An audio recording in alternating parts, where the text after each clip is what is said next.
नमस्कार, मैं हूं आपके साथ पूर्वी राय और आप देख रहे हैं QMT न्यूज।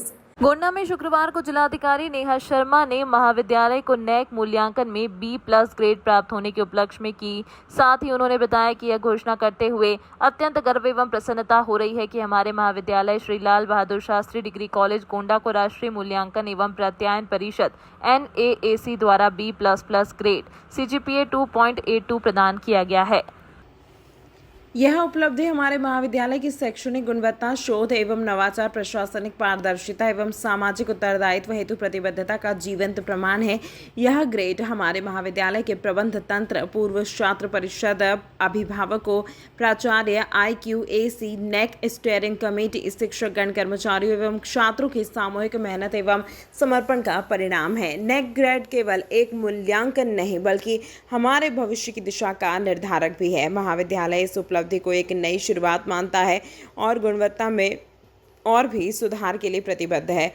इसके पूर्व महाविद्यालय ने 14 वर्ष पूर्व 2011 में B ग्रेड को प्राप्त किया था। अपनी शैक्षणिक उत्कृष्टता एवं नवाचार आधारित शिक्षण पद्धतियों के साथ साथ सुसज्जित प्रयोगशालाएं, ऑटोमेटेड पुस्तकालय, वाचनालय एवं ICT संसाधनों में वृद्धि द्वारा महाविद्यालय को अच्छा ग्रेड प्राप्त हुआ है। महाविद्यालय में शिक्षक, कर्मचारी एवं छात्र कल्याण हेतु अनेक तरह की सुविधाएं प्राप्त हैं। छात्रों के लिए प्लेसमेंट और उद्योग से जुड़ाव की सुदृढ़ व्यवस्थाएं भी की गई हैं। मां पाटेश्वरी विश्वविद्यालय के वाइस चांसलर रविशंकर सिंह गौड़ा श्री लाल बहादुर शास्त्री विद्यालय पहुंचे, जहां पर उन्होंने बताया कि पहले तो हमने प्रेस वार्ता के लिए विश्वविद्यालय को चुना था, लेकिन फिर हमने सोचा यह काफ़ी चुनौतीपूर्ण हो जाएगा। इसके बाद हमने सभी जनपदों में प्रेस वार्ता करने का निर्णय लिया। उसके बाद आज हम गोंडा पहुंचे हैं। इसके बाद बहराइच लाल बहादुर शास्त्री विद्यालय में प्रेस वार्ता करेंगे। इसके बाद प्रेस वार्ता के दौरान मां पाटेश्वरी विश्वविद्यालय की समितियों के बारे में अवगत कराया।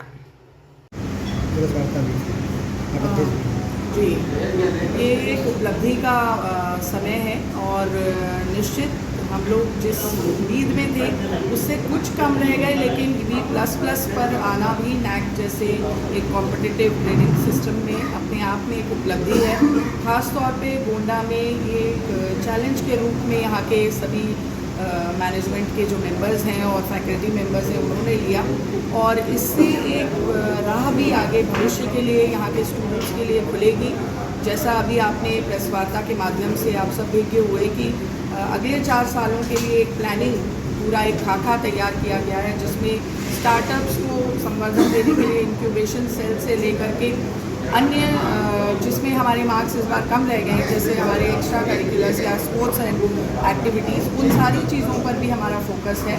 और गोंडा जनपद के युवाओं के लिए LBS वैसे भी एक ऐसा ग्लोरियस इंस्टीट्यूशन है जिस इंस्टीट्यूशन का पार्ट बन के हम सब बहुत अपने आप को एक अच्छी फीलिंग की अनुभूति होती है। लेकिन इसकी जो आगे स्थितियाँ परिस्थिति में ये इसको ले जाने का जो प्रयास है, इस इवैल्यूएशन सिस्टम से निश्चित नई राहें खुलेंगी और स्वर्णिम भविष्य जो है लोगों का, बच्चों का बनेगा।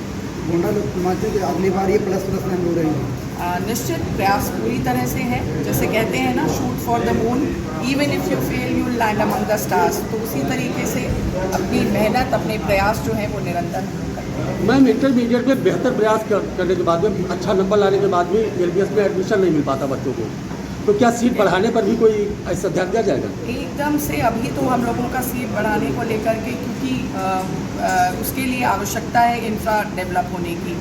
क्लासरूम्स नहीं होंगे और ज़्यादा इंफ्रा नहीं होगा, जो टीचर प्यूपिल रेशो है वो भी ध्यान रखना पड़ता है। तो एकदम से तो हाल फिलहाल में नहीं है, लेकिन इस तरफ ज़रूर सोचने की आवश्यकता है और इस कार्य के लिए भी हम लोग सोचते हैं। जैसा अभी प्रबंधक के उपाध्यक्ष ने बताया कि टीचर्स की कमी है, तो इस पर भी कहीं ना कहीं ध्यान देने की ज़रूरत है। टीचर्स हो जाएं तो बच्चों का भी निश्चित टीचर्स की जो कमी है उसमें कहीं ना कहीं एक कारण ये भी उत्पन्न होता है कि काफ़ी सारे लोग जो हैं स्थानांतरण भी यथावश्यक करते हैं, बट हम लोग उनको अभी कंटेन किए हुए हैं कि रिलीविंग हम तभी करें जब विकल्प की व्यवस्था यहाँ पर मौजूद हो। लेकिन यही टीचर प्यूपिल रेशो देखते हुए जो आवश्यक है उसकी भी मांग हम लोग करेंगे और उस पर भी काम आगे करेंगे। Thank you. श्री विश्वविद्यालय बलरामपुर देवी पाटन मंडल का ये प्रथम विश्वविद्यालय है। इस विश्वविद्यालय में 10 फैकल्टी को चला रहे हैं। और यह मेरी प्राथमिकता है कि जो इस अंचल की देवीपाटन मंडल की आवश्यकता है उसके अनुरूप पाठ्यक्रम चलता है।